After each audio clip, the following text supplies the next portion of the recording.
Hello friends. आज बताऊंगा क्या dot product. Dot product vector में दो प्रोडक्ट पढ़ना है जिसमें एक है डॉट प्रोडक्ट। डॉट प्रोडक्ट को हम लोग स्केलर प्रोडक्ट भी कहते हैं। डॉट प्रोडक्ट को क्या कहते हैं? हम लोग स्केलर प्रोडक्ट भी कहते हैं। तो यही हम यहाँ लिखे हैं कि डॉट या स्केलर प्रोडक्ट विथ प्रॉपर्टीज। इसके प्रॉपर्टी के साथ इसमें हम डिस्कस करेंगे। तो सबसे पहले हम यहाँ क्या पढ़ेंगे कि डॉट प्रोडक्ट होता क्या है। ठीक, तो देखिएगा डॉट प्रोडक्ट क्या है। तो डॉट प्रोडक्ट, डॉट या scalar product of A two vector A and B. Vector A और वेक्टर बी का डॉट प्रोडक्ट क्या होता है? तो इंक्लाइनेशन एट एंगल थीटा, दो वेक्टर है उसका inclination theta is A B cos theta. तो क्या है कि मतलब डॉट प्रोडक्ट जो है मतलब ये दो वेक्टर के इंक्लाइनेशन क्या होता है? ए बी कॉस थीटा होता है, जिसको हम लोग डॉट प्रोडक्ट को लिखते हैं। जैसे देखिएगा कि डॉट प्रोडक्ट को हम लोग कैसे डिनोटेड करते हैं। तो it is denoted by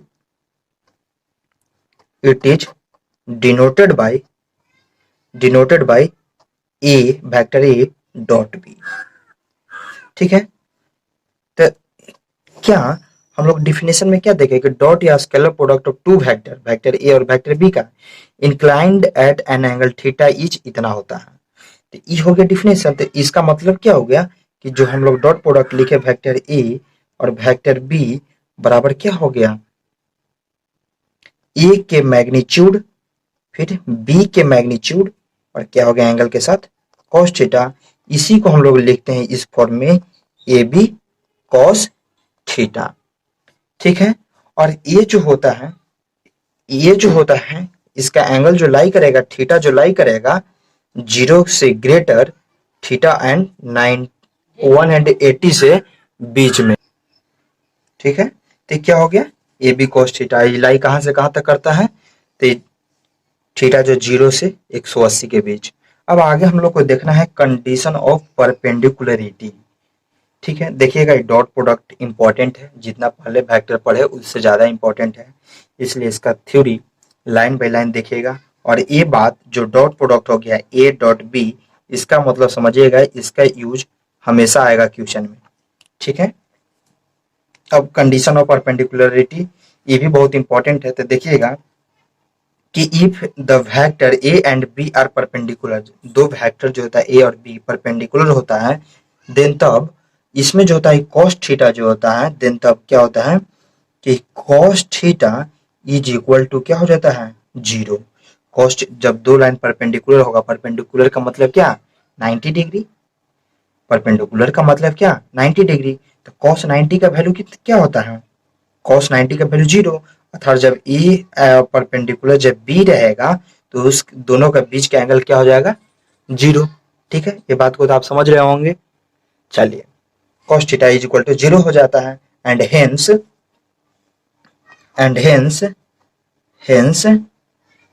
A vector A dot B is equal to 0।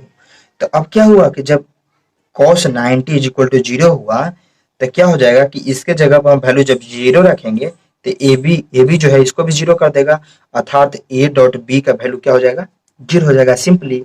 तो ध्यान रखिए कि जब भी परपेंडिकुलर का केस आए तो ए और इन डॉट प्रोडक्ट हमेशा ध्यान दीजिएगा, आगे पढ़ेंगे और आगे वेक्टर प्रोडक्ट, तो उसमें कंफ्यूजन नहीं होना चाहिए, इसलिए यहाँ ध्यान दीजिएगा कि डॉट प्रोडक्ट में परपेंडिकुलर के केस में इसका क्या हो जाता है? वैल्यू 0 हो जाता है। ए डॉट बी का वैल्यू क्या हो जाता है?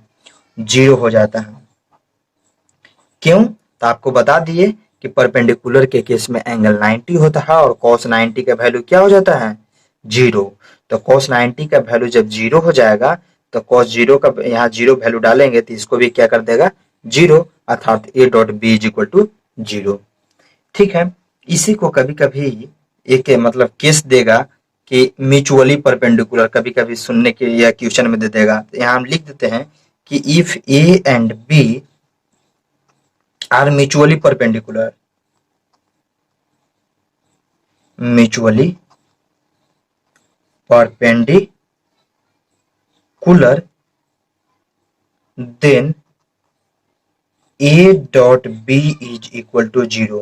कभी कभी क्वेश्चन में दे देगा कि दो दो जो है वेक्टर जो है म्यूचुअली परपेंडिकुलर है, सोल्व करने के लिए कुछ क्वेश्चन दे देगा, तरह तरह का आएगा क्वेश्चन में, आगे एग्जाम्पल में बताएंगे। तो उस केस में ए म्यूचुअली भी कहेगा तो क्या हो जाता है, A dot B is equal to 0।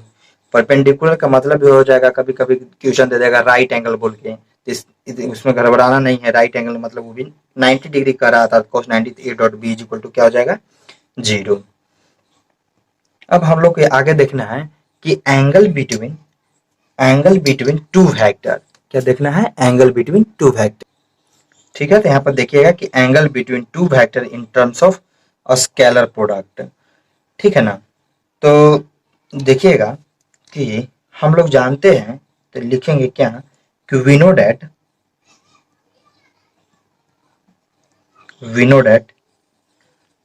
That क्या कि ए डॉट बी बराबर क्या होता है, ए बी कॉस थीटा या मैग्नीट्यूड ऑफ बी।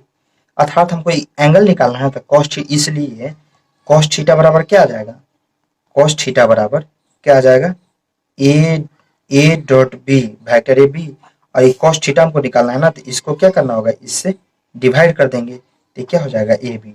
यही से मेरा एंगल निकल जाएगा, या इसको इस फॉर्म में भी लिख सकते हैं कि A dot B equal to magnitude of A magnitude of B. ठीक है, तो ये भी इंपॉर्टेंट हो गया, एंगल निकालने के लिए हमेशा क्वेश्चन आता है, तो इसी पे हम लोग निकालेंगे।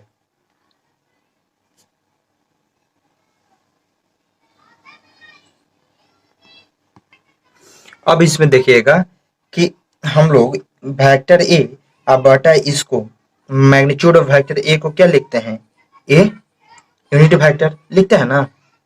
इसी तरह वेक्टर बी अब बटा मैग्नीट्यूड ऑफ वेक्टर बी को क्या लिखते हैं, बी लिखते हैं। तो ठीक है, तो अब देखिए इसको हम लिख सकते हैं, इसी को अगर हम लिखना चाहेंगे तो वेक्टर ए हम यूनिट वेक्टर के फॉर्म में बता रहे हैं, ये तो हुआ इंपॉर्टेंट। अब यूनिट वेक्टर के फॉर्म में, तो इसको इस तरह से और इसको इस तरह से लिख सकते हैं, अर्थात इसके जगह पे देखिए, अब इसको मल्टीप्लाई कर देंगे तो यही आएगा। तो इसलिए हम cos थीटा बराबर क्या लिखेंगे कि A cap into B cap लिख सकते हैं इन यूनिट वेक्टर फॉर्म में। अगर हमको ए कैप बी कैप देले रहेगा तो cos थीटा का वैल्यू निकल जाएगा। तो इसलिए हम लोग वहाँ ट्रिगोमेट्रिक में पढ़े होंगे, तो थीटा, यहाँ थीटा हमको निकालना है, तो क्या हो जाएगा, cos inverse A cap into B cap. इसलिए ये भी क्या हो गया, इंपॉर्टेंट हो गया। तो डॉट प्रोडक्ट में इतना देख लीजिएगा। अब आगे पढ़ना है स्क्वायर ऑफ वेक्टर। अब यहाँ देखिएगा स्क्वायर ऑफ ए वेक्टर। देखिए दो वेक्टर है ए और ए, ठीक है। तो वेक्टर क्या हो गया कि A dot A cos theta is equal to क्या ले लिए, 1 ले लिए, तो ए और ए क्या हो गया, ए स्क्वायर हो गया। तो हम लोग वेक्टर ए और वेक्टर ए को हम लोग क्या लिखते हैं, वेक्टर ए का स्क्वायर। तो इसीलिए हम लिख रहे हैं कि स्क्वायर ऑफ वेक्टर इज क्या हो जाता है, स्केलर क्वांटिटी। देखिए इसमें कुछ ज्यादा समझाने वाला चीज है नहीं, केवल ये बात ध्यान में रखिएगा कि दो वेक्टर को मतलब जब डॉट प्रोडक्ट करते हैं तो ये क्या हो रहा है, स्क्वायर हो रहा है। अर्थात ये क्या रहा है कि डॉट प्रोडक्ट करते लिख सकते हैं ना कि square of vector is a scalar quantity. कभी कभी ऑब्जेक्टिव में पूछ देगा कि दो वेक्टर मतलब वेक्टर का स्क्वायर क्या होता है, तो स्केलर क्वांटिटी होता है, ध्यान रखिएगा। Scalar quantity and is equal to the square of magnitude to the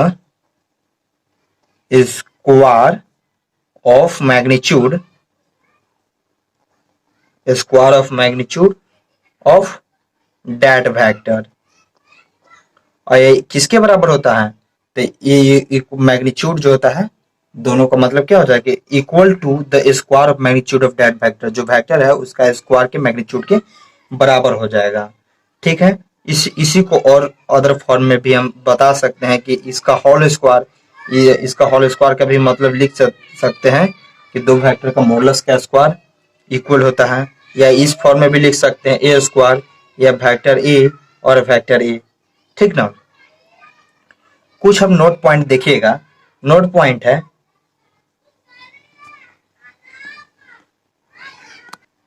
अब देखिएगा यहाँ कह रहा है, नोट में इसको लिख लीजिएगा और याद भी रखिएगा माइंड में कि if the vector A and B have the same direction, vector A और वेक्टर बी का मान लीजिए कि इसका सेम डायरेक्शन है, ठीक है। तो that is if they are parallel to theta, parallel है मतलब इसका मतलब है कि सेम डायरेक्शन है, यानी कि मान लीजिए कि हमको सेम डायरेक्शन और पैरेलल है, तो यहाँ थीटा का वैल्यू पैरेलल के केस में क्या हो जाएगा, जीरो, क्योंकि थीटा पैरेलल है तो पैरेलल में एंगल नहीं ना बनेगा, तो थीटा का वैल्यू क्या हो जाएगा, जीरो।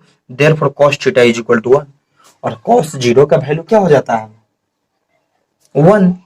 तो ए डॉट बी बराबर क्या हो जाएगा, A B, magnitude of A B. तो ये बात को याद रखिएगा।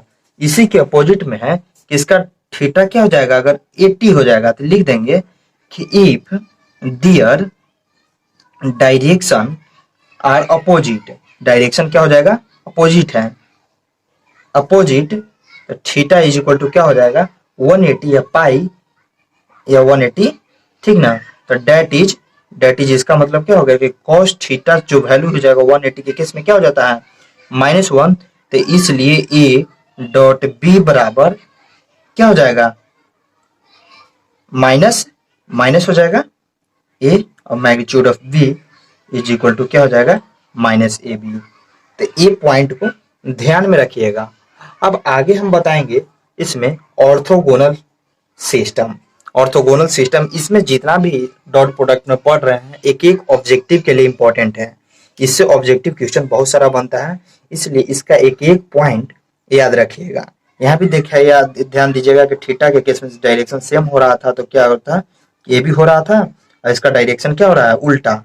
ये भी बात को हमेशा समझिएगा और समझ के क्वेश्चन बनाइए और ऑब्जेक्टिव क्वेश्चन पर भी ध्यान दीजिएगा, ठीक है। ऐसे हम क्वेश्चन बैंक सोल्व करवाएंगे थ्योरी कंप्लीट करने के बाद, ठीक है।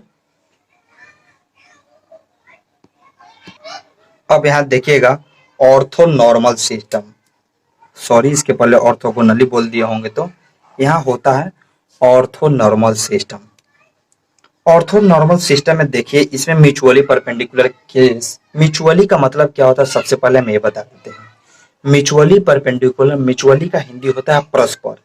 परस्पर कहे तो एक दूसरे के क्या होना चाहिए, 90 डिग्री में होना चाहिए, परस्पर 90 डिग्री। जैसे देखिए एक दूसरे के क्या हो गया 90 डिग्री, और इसी पे एक और रख दिए तो ये क्या हो गया, ये 90 डिग्री। तो म्यूचुअली परपेंडिकुलर का केस यही होता है कि एक दूसरे का 90 डिग्री।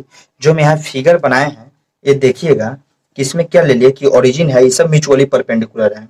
अब देखिएगा ये एक्स है, वाई है और ये जेड ले लिए, ठीक है।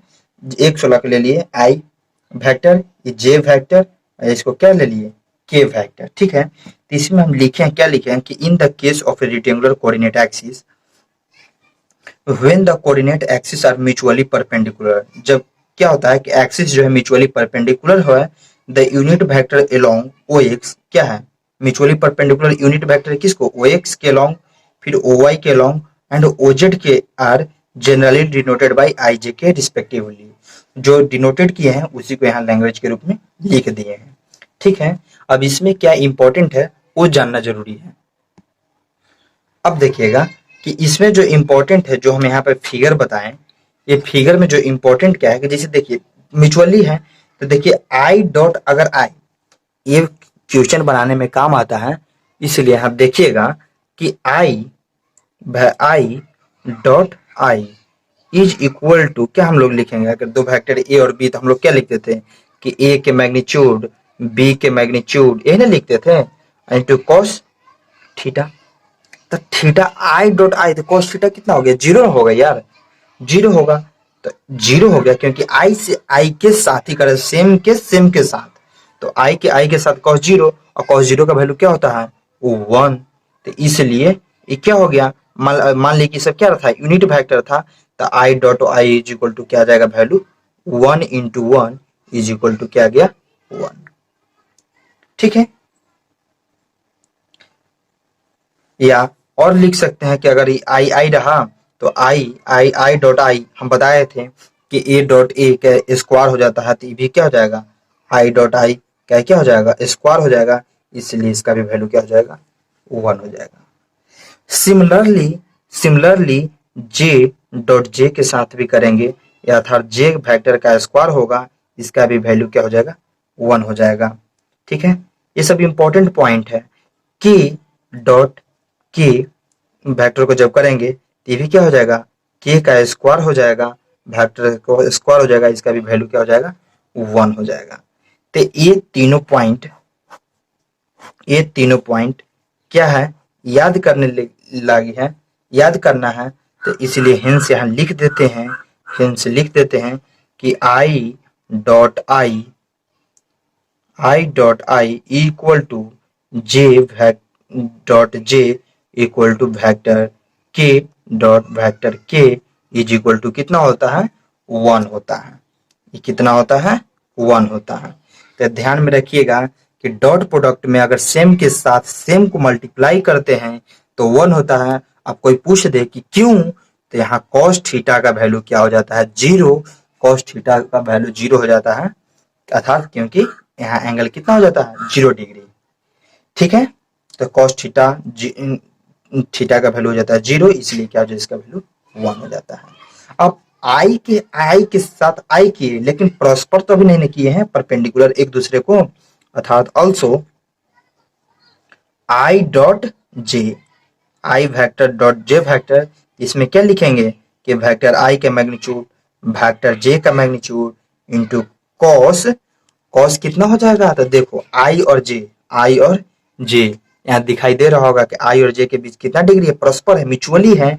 यहाँ एंगल 90 हो गया, तो 90 cos 90 का वैल्यू 0 हो जाता है, इसलिए पूरा का क्या कर देगा, 0 से मल्टीप्लाई किसी भी संख्या में करते हैं तो 0 हो जाता है। इसी तरह से सिमिलरली जे डॉट के आएगा, जे डॉट के, ये भी देख लीजिएगा कि म्यूचुअली है, ये भी जे डॉट के म्यूचुअली है, ये भी 90 डिग्री है, 90 डिग्री है, तो ये भी क्या हो जाएगा, ये भी 0 हो जाएगा। सिमिलरली फिर क्या हो जाएगा, आई डॉट, फिर क्या लेंगे, के डॉट आई लेंगे, तो ये भी क्या हो जाएगा, 0, म्यूचुअली परपेंडिकुलर थीटा 90 डिग्री, तो इसीलिए हम लोग इसको फाइनली लिख सकते हैं कि i dot j equal to j dot k equal to k dot i is equal to क्या हो जाएगा, 0। तब ध्यान रखिएगा कि स्केलर प्रोडक्ट में जब डिफरेंट हो तो वैल्यू क्या होता है, 0, और जब सेम हो तो वैल्यू क्या होता है, 1। थैंक यू दोस्तों, अगर मेरे वीडियो अच्छा लगा, आप मेरे वीडियो को अगर पूरा देखे हैं तो लाइक एंड सब्सक्राइब जरूर कीजिएगा। और भी जो पॉलिटेक्निक स्टूडेंट हो, जो बेसिक मैथमेटिक्स पढ़ना है जिनको, उनको ये मेरे लेक्चर प्रोवाइड कर दीजिएगा। थैंक यू दोस्तों।